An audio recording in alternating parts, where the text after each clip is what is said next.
僕は一瞬は長いと感じた8000分の1秒 AF 一眼ニコン F801。 Привет, друзья! Сегодня продолжаем нашу историческую рубрику про пленочные фотоаппараты. И сегодня у нас на обзоре довольно-таки старая уже камера из 1988 года Nikon AF F801. Честно говоря, я не особо сталкивался с пленочными зеркалками из 90-х, конца 80-х, 90-х, вот такими пластиковыми изделиями, скажем так, которые оснащены автоматическим автофокусом и многими вещами, которые мы привыкли видеть в современных камерах. И почему-то всегда они мне казались какими-то довольно-таки унылыми и безликими. И, в принципе, если взять камеры попроще типа вот этого Nikon F50, то оно во многом так и есть. Это камера для того, чтобы не напрягать мозги, навелся и снимай. Обычная мыльница на максималках, можно так сказать. Но я так думал до тех пор, пока мне в руки не попало вот это чудо инженерного искусства из 1988 года. И это действительно так, это действительно чудо инженерного искусства. Потому что мы здесь видим решения, которые мы привыкли видеть в фотокамерах и которые используются по сей день. По крайней мере, в зеркалках использовались до последнего момента практически все те же самые решения, которые уже есть в 1988 году вот в этой камере. Можно сказать, что вот, например, Nikon D700 из 2008 года существенно в плане фоточасти, не в плане, конечно, цифровой обвязки, а именно в плане фоточасти, ничем существенным не отличается. Да, здесь, конечно, больше, сильнее и дальше все сделано. Например, автофокус сильнее проработан, еще какие-то вещи лучше и качественнее благодаря тому, что используются более мощные процессоры и программное обеспечение. Но кардинального, существенного ничего другого нет. Здесь практически все то же самое, что здесь было, есть в камере 1988 года. Вообще, эта камера считается полупрофессиональным решением, и, как говорят в иностранной блогосфере, это младший брат Nikon F4. И, как говорят, от него по функционалу он отличается совсем незначительно. То есть 90% функционала Nikon F4 есть в этой камере. Только она меньше, легче и куда компактнее и удобнее в использовании, чем здоровенный Nikon F4. Подумайте, что это 88 год. Первая автофокусная камера, вот я недавно делал обзор на Pentax, вышла в 81 году. Массово, более-менее, автофокус пришел только в 85 году с Minolta Dynex 7000. И вот уже через 3 года мы получаем такое великолепие, которое продержалось на конвейере практически 40 лет без изменений. В плане вот обвязки именно по фоточасти оно ничем не отличается от более поздних цифровых камер. Еще за 10 лет до этого нормальной считалась камера вот что-то такое. Абсолютно самым распространенным было. Камера, которая снимала с механическим затвором, с механическими крутилками. И единственная из электронных опций там был стрелочный экспонометр. И тут буквально через несколько лет мы получаем вот этот вот шедевр инженерной мысли, где все автоматизировано, где все можно настроить под себя, либо камера сама все сделает за тебя. В общем, я впечатлен.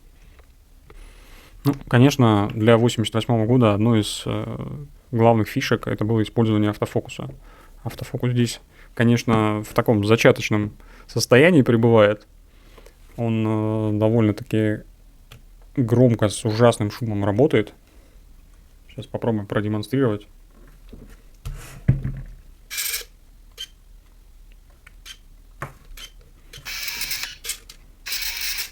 Вот такой звук. Я поначалу думал, что такой звук это что-то там, может быть, не знаю, от возраста уже что-то испортилось. Но потом, пошерстив блогосферу, понял, что это все-таки норма. Так он и звучал. Автофокус здесь, конечно, простенький, одноточечный. Но, тем не менее, для большинства задач этого более чем хватает. Он, да, не очень быстрый. Ну и не сказать, что такой уж медленный. Вполне вменяемый автофокус, который, ну не знаю, можно найти на камерах начала цифровой эпохи. Плюс-минус то же самое. Ну, чуть-чуть похуже, конечно. Но в целом пользоваться можно, и вполне это нормально. К слову, когда я отснял на эту камеру одну пленку, и в отличие от ручной фокусировки, у меня не было ни одной промашки по фокусу. То есть ни одного забракованного кадра, потому что я не попал в фокус, у меня не было. То есть вот в этом смысле, конечно, такие вещи развязывают руки и делают твою жизнь более предсказуемой. Автофокус здесь, конечно же, использовался отверточный. Вот отвертка. Как мы видим, от более поздних Никонов цифровых у нас здесь практически нет никаких отличий. Даже те же самые системы переключения автофокуса, мануальный режим, режим одиночного кадра и режим беспрерывного автофокуса.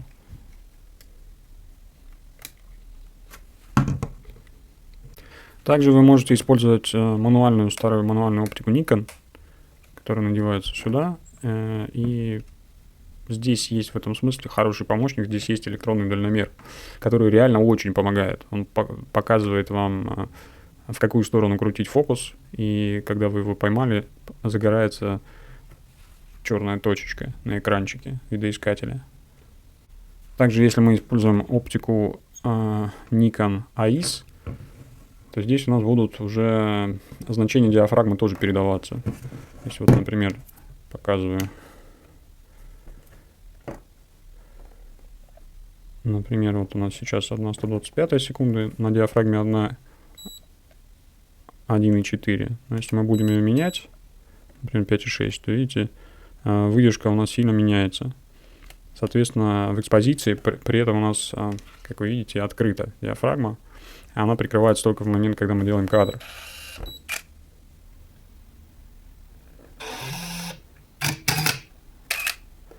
Вот, то есть эти моменты он учитывает. Хотя здесь не отображается, какая у нас диафрагма будет использована, но тем не менее он этот момент учитывает в построении экспозиции. Что делает такой фотоаппарат при использовании мануальной оптики, тоже достаточно удобным и комфортным. Вы реально можете смотреть видоискатель, настраивать фокус по этому видоискателю с электронным дальномером. У вас экспозиция определяется автоматически, учитывая ту диафрагму, которую вы хотите задать. Удобно, удобно. Теперь расскажу про управление. Здесь мы, в принципе, видим очень похожее управление на то управление, которое есть в современных камерах Nikon. Ну, по крайней мере, какое оно было в зеркалках. В зеркалках там немножко все поменялось, но в зеркалках здесь было все очень похоже. Все те вещи, которые привычно нам видеть сегодня, здесь тоже есть. Давайте проверим. Итак, первая кнопка включения. Здесь вот такая клавиша. Вот так мы включаем фотоаппарат, он включается мгновенно и сразу готов к использованию. Есть второе положение. Это то же самое, только будет со звуком зуммера. То есть у нас, если, например, по экспозиции мы промазываем, ну или, например, там, вот, экспозиция у нас выходит за рамки разумного, то он раздается вот такой назойливый звуковой сигнал. Здесь на экранчике мы видим все основные параметры, которые есть. Режим приоритета диафрагмы сейчас стоит. Поменять его можно, нажав на кнопку мод и одновременно покрутив колесико. Здесь мы видим, также у нас есть режим приоритета выдержки, режим приоритета, полностью мануальный режим, программный режим, несколько разновидностей. Я так и не разобрался, чем они отличаются, но там есть какие-то нюансы по каждому из них. Я, если пользуюсь программным, то просто обычным программным. Соответственно, на экранчике показываются все основные параметры, выдержка, диафрагма и так далее. Здесь мы можем также менять, например, режим экспозамера, матричный,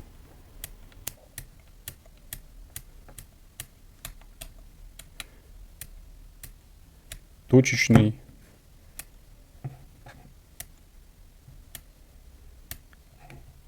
и зонный.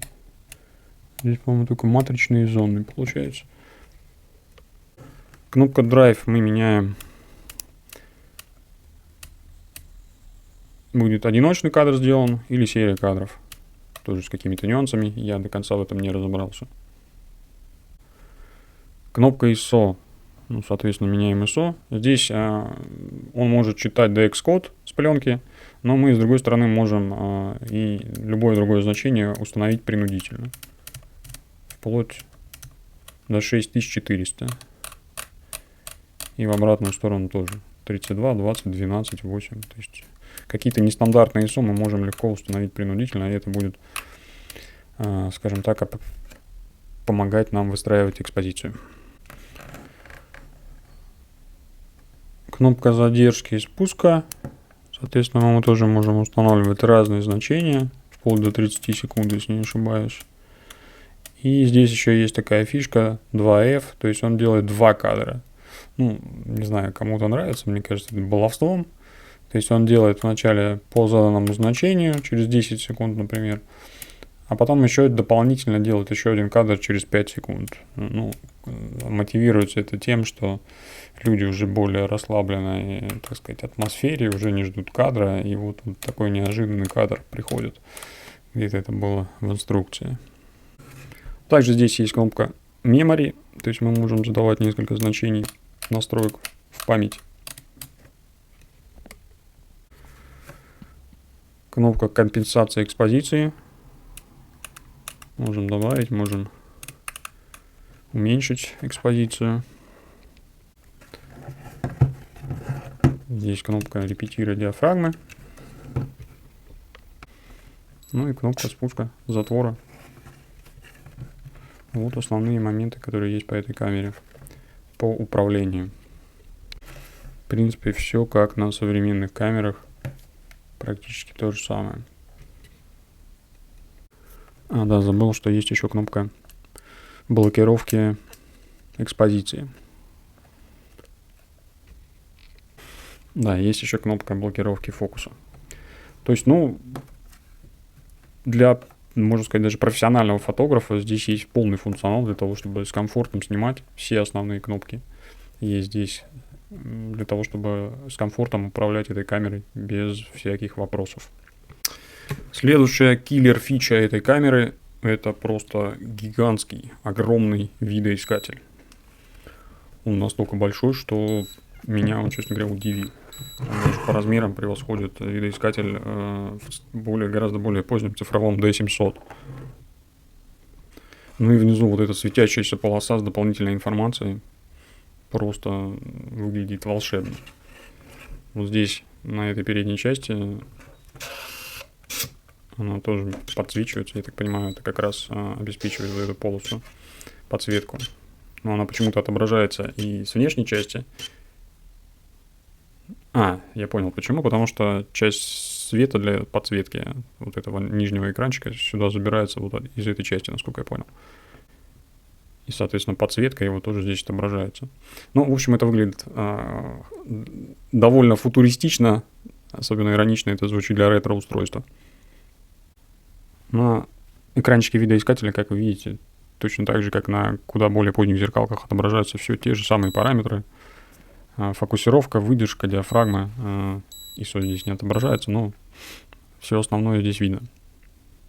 По тому, как фотоаппарат лежит в руке, у меня нет никаких вопросов. Да, он сделан из пластика. Ну и пластик этот, не сказать, что прям вызывает восторг от того, как ты его держишь в руке, от ощущений. Но в целом и никакого раздражения он тоже не вызывает.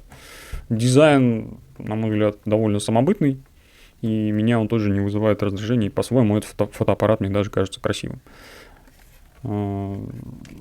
Хват, не скажу, что самый удобный на свете, но довольно-таки ничего. Здесь есть выступ, который помогает удерживать в руке.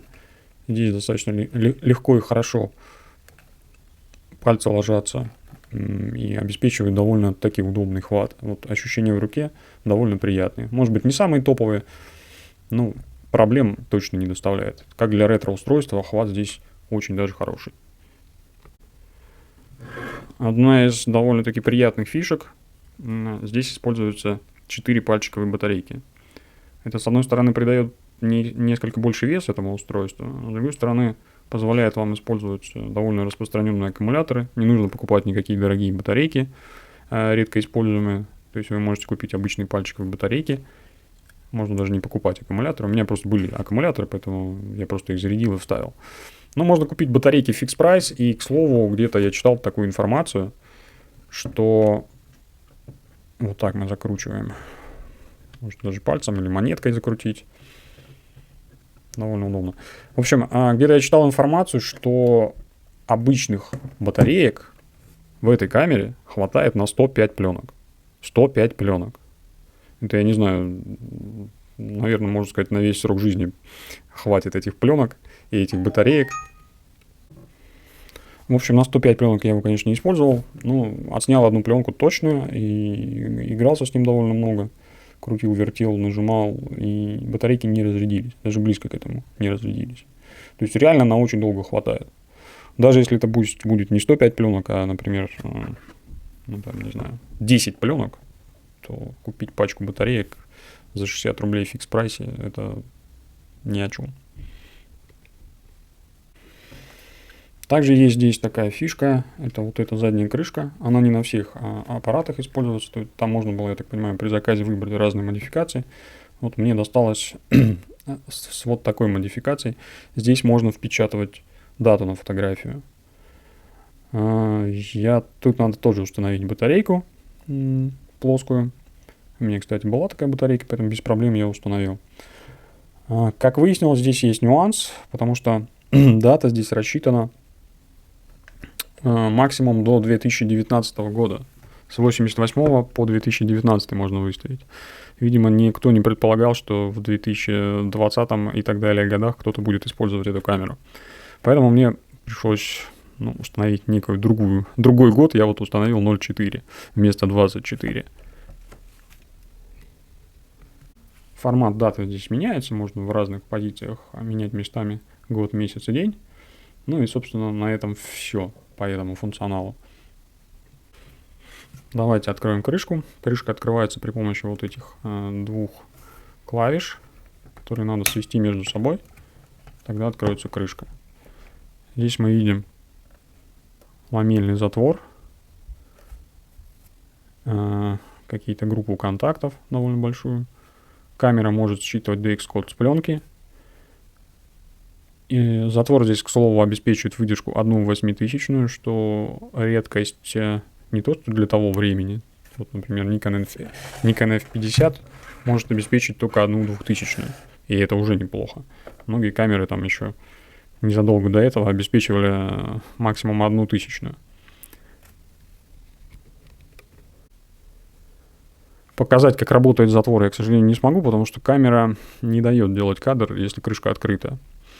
Вот, электроника не дает такого делать. Но, тем не менее, 1/8000 это очень круто и позволяет использовать светосильную оптику даже в яркий солнечный день. Далеко не на всех современных камерах, зеркалках там, или беззеркалках есть 1/8000. На многих камерах мы ограничены 1/4000. Попробуем продемонстрировать, как заряжается пленка и происходит процесс съемки. Мы просто вставляем вот так пленку. Это вытягиваем сюда. К сожалению, пленка у меня использована и немного закручена не в ту сторону. Не уверен, что схватится, но давайте попробуем. И закрываем крышку аккуратно.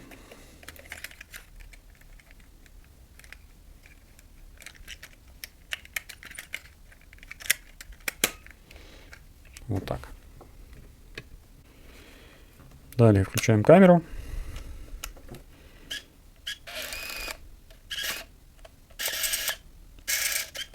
И делаем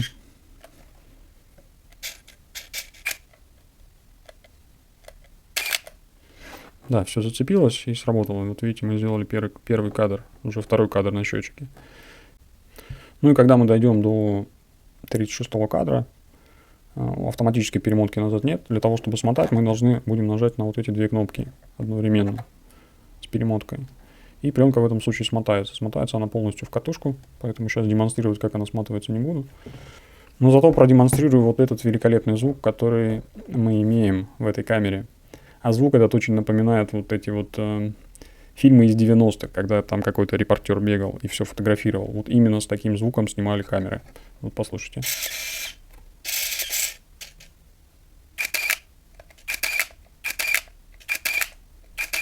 И вот этот звук, он означает, что мало того, что был сделан кадр, за это время еще и перемоталась пленка. Просто великолепный звук, как на мой взгляд. Хочется снимать просто без перерыва. Вот я уже нащелкал 15 кадров. Для сравнения я решил снять вам звук Nikon F50.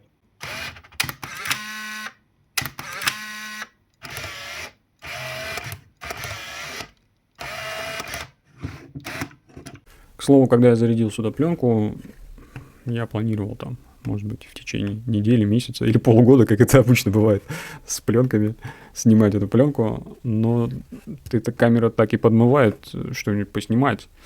Поэтому мы с сыном пошли погулять, и буквально за полчаса я ее всю отстрелял.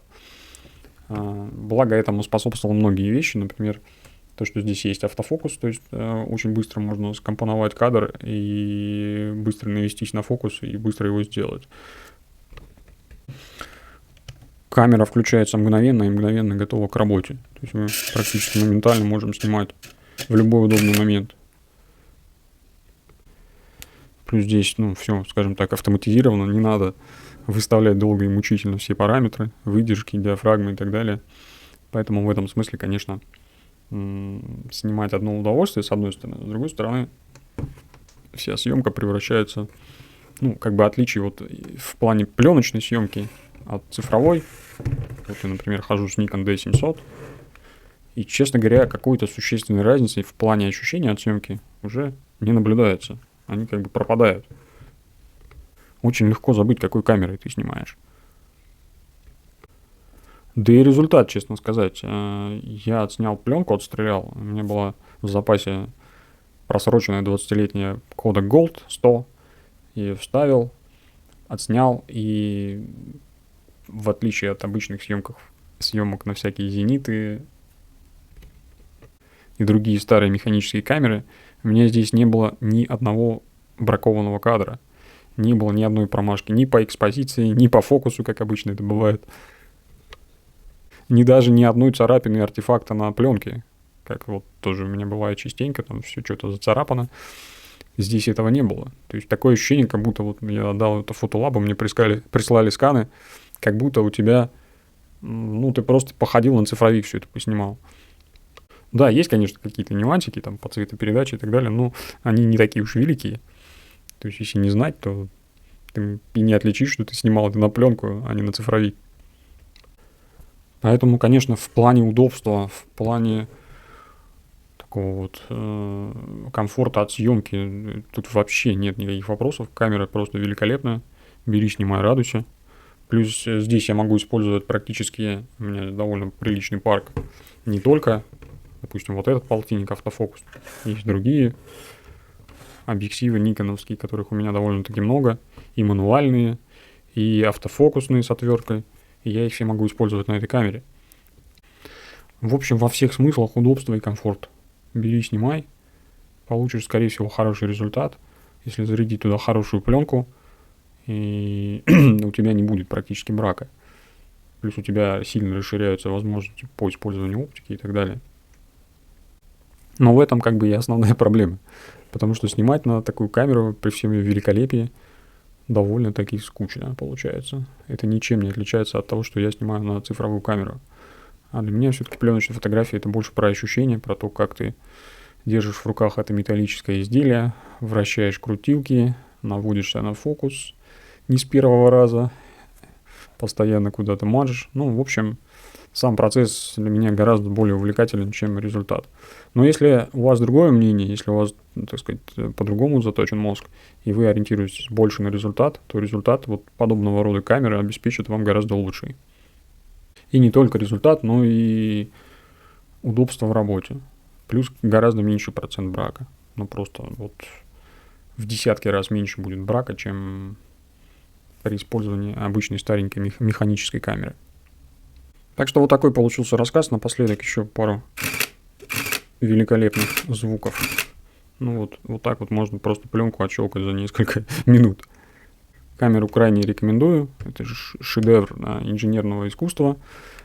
Напоминаю вам, что по ссылке в описании вы можете пройти на мой телеграм-канал, где можете найти ссылку на Авито, где продаются такие камеры, объективы на Nikon, на другие системы M42 и так далее. И другие полезные фото-штуки. Кому интересно, может подписываться на мой телеграм-канал. Там я буду выкладывать примеры фото с разных фотоаппаратов и объективов, а также горячие предложения и разные другие штуки, которые связаны с моей деятельностью. Всем хороших кадров и пока.